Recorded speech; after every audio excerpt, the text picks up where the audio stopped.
Selamat hari Sabtu, salam sejahtera untuk kita semua.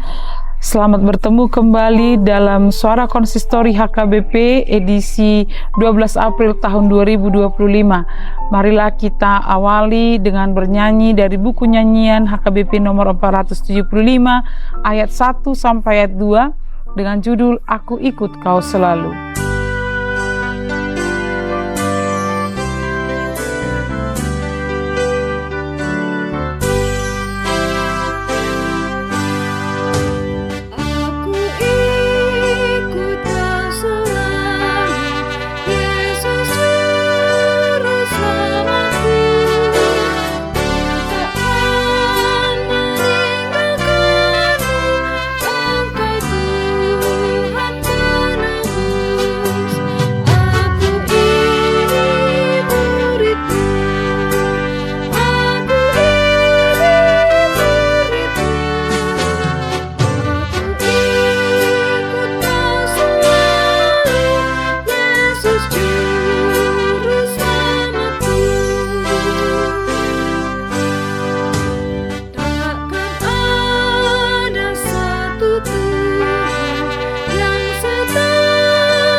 Renungan sesuai Almanak HKBP tertulis di 2 Tawarik 18 ayat 13, demikian bunyinya.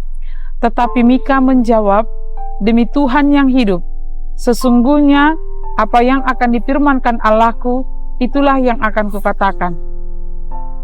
Saudara-saudari yang terkasih, manusia lebih cenderung bersahabat dengan orang-orang yang dia anggap mendukung kepentingan dia. Kepentingan di sini maksudnya mulai dari mempertahankan ego, jabatan, harga hingga harga diri. Maka dengan demikian ia akan merasa nyaman berteman dengan orang tersebut. Disuruh berdusta, Mika memberi jawab, demi Tuhan yang hidup, atau nats kita hari ini. Ini adalah jawaban Mika kepada utusan Raja Yosafat yang meminta supaya Mika tidak mengatakan pesan Allah kepada Raja Yosafat. Apa yang terjadi? Raja Yosafat atau Yehuda diajak Raja Ahab atau Israel untuk menyerang Ramot Gilead. Tetapi Raja Yosafat meminta supaya terlebih dahulu meminta kepada para nabi petunjuk Tuhan. Di sana ada 400 nabi. Mereka semua mengatakan supaya maju dan kemenangan akan ada bersama mereka. Tetapi Raja Yosafat sepertinya kurang yakin sehingga ia meminta, apakah tidak ada Nabi Allah seorang pun di tempat itu? Lalu Raja Israel menyuruh pembesar istana menjemput Mika. Utusan yang dipanggil menjemput Mika dan mengajari Mika supaya ia sepakat bersama dengan nabi-nabi lain menyatakan jika raja berangkat berperang, mereka akan memperoleh kemenangan. Tetapi Mika menjawab, apa yang difirmankan Allah, itulah yang dikatakannya. Sesungguhnya Raja Ahab sudah paham atau tahu apa jawaban Mika dan itu pasti berbeda dengan keinginannya. Ia memaksa Mika supaya memberitahukan apa yang menjadi keinginannya bukan kehendak Allah. Pada akhirnya Ahab mengatur strategi dengan tetap pergi berperang, tetapi Yosafat disuruhnya untuk memakai baju perang, baju kebesaran raja, dan ia menyamar menjadi orang biasa. Dia ambil strategi, tetapi Tuhan tidak dapat dikelabui. Walaupun menyamar, Raja Ahab pada akhirnya mati di medan perang. Saudara-saudari yang terkasih, kita boleh berhadapan dengan masalah seperti yang dihadapi oleh Mika.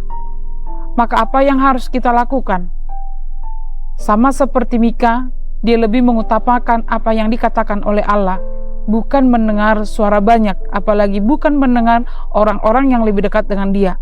Maka yang harus kita lakukan adalah yang pertama, ketika akan berhadapan dengan orang-orang seperti Raja Yosafat dan juga Raja Ahab, pertama, tetaplah taat kepada Tuhan, jangan cari aman. Tidak semua orang memiliki keberanian untuk menyatakan kehendak Allah.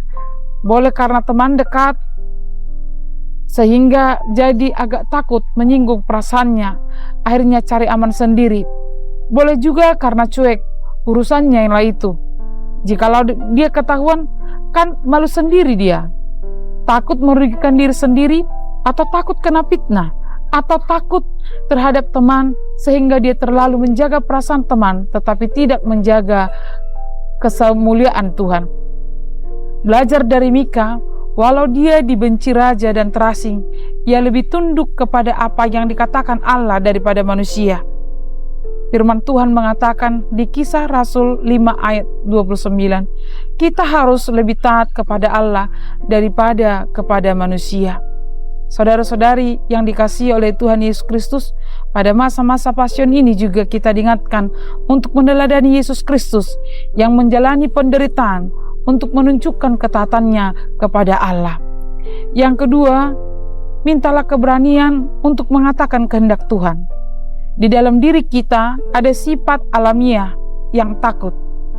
Apabila berhadapan dengan orang yang lebih dari kita, mungkin lebih berkuasa, lebih terkenal, lebih beruang, lebih punya koneksi.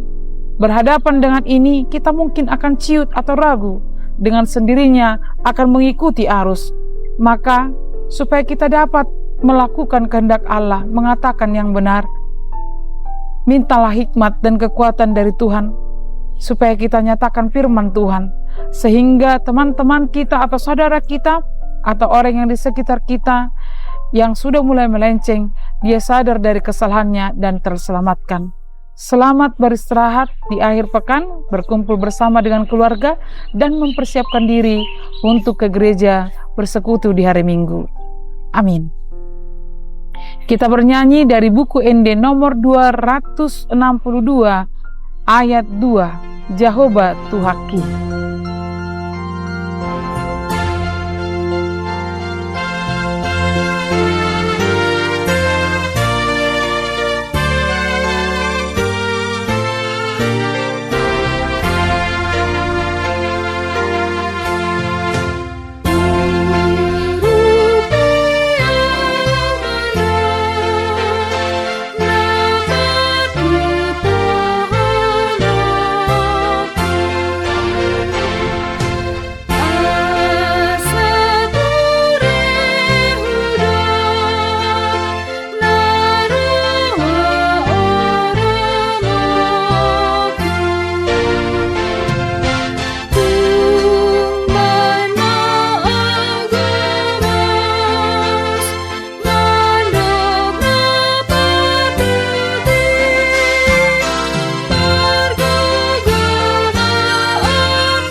Kita berdoa, ya Tuhan Allah, kuatkanlah kami untuk dapat mengatakan yang menjadi kehendak dan kebenaran firman Tuhan.